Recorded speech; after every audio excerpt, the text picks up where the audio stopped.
Social media, something that just about every individual in today's society interacts with, yet one of the most dangerous and least understood forms of modern-day technology. Sites such as Instagram and Facebook are two examples of some of the bigger social media platforms. When logging into these sites, you're expected to always look through a terms and conditions page where you review all the rules for that specific site, such as the basic age restriction, stating that no one under the age of 13 is allowed to have access to it. But what is behind all of this? Why do we need it? COPPA. But hold on, let's back up a minute. In 1998, Congress approved this law hoping to protect younger children from having access to harmful or inappropriate material on the internet. However, it wasn't until the year 2000 that it actually went into effect. Theoretically, you could view COPPA as a speed bump, that there aren't, within reason, there aren't particular prohibited practices, but you have to insert a parent or someone putatively, as an adult, into the decision making to what will go on in this environment. And while this law may have seemed like the ideal solution at the time, how effective is it 21 years later? One important thing to think about as background for the COPPA law, which is often overlooked, is that it's very easy for children to simply press a button or lie about their age online to gain access to a website or digital service that is not collecting data and securing that data in a way that would be compliant with COPPA. As a kid, signing up for sites like Instagram and stuff, and even mobile games, you would always have to put in an age, and they would say, oh, you can't play this game unless you're 13 or something. All you had to do was just say that you were a little older than you actually were, and you could access all the stuff. It wasn't that hard. If you were a kid and you wanted to get on a website, you could. Now let's take a closer look at what the statistics say. According to Consumer Reports, out of the 20 million minors who actively used Facebook in the year 2011, 7.5 million of them were under the age of 13. In the same year, a Pew Research study on adolescent use of social media found that about 44% of teens online have lied about their age in order to access a website or create an online account. According to this data, it's clear that the effectiveness of this law is definitely questionable.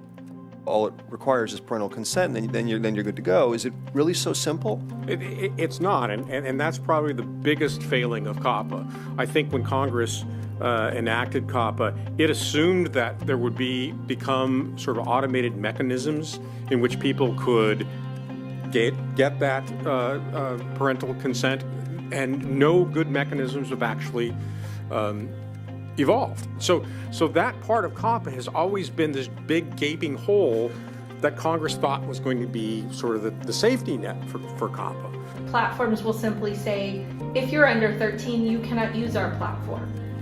But the kids are absolutely on those platforms. And they're experiencing something that wouldn't be that different from books and media and television from decades ago. But what is majorly different is that companies are collecting lots and lots of digital traces, everything from photos to videos, words, things that they say. And in fact, what COPPA doesn't do is provide the kind of personal one-on-one explanation to parents about what the implications, what data is being collected, who controls that data, how will it be utilized. The protections that we afford about their private data in other domains of life simply don't extend to clicking a checkbox of, yes, I consent. One of the parts of the debate that I think are really important for us to consider here is an enduring tension between the rights of an individual to be protected and their rights of freedom. And I think what COPPA is trying to do is focus on the protection of children, which of course, like many other vulnerable sections of our population, we do want to protect them. But we have to balance that protection with also preserving their rights in terms of being individuals. They are human rights, they are rights of expression, the rights to freedom. And this tension is not something that was created by COPPA, and unfortunately it's not going to be resolved by COPPA. The big question is, how do we balance these really good protections with ensuring that there is this nice diversity and democracy of content coming on, and how do we get people who are complying in this post-2013, post-settlement world information so that they can do the right thing.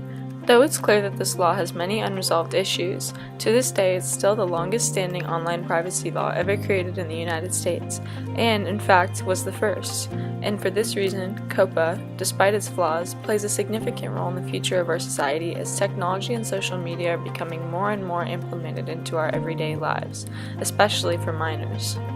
In some ways, I really applaud them as being pioneers in getting some legislation into our government that acknowledge the important and critical role of the government in supporting and protecting data and privacy of our children.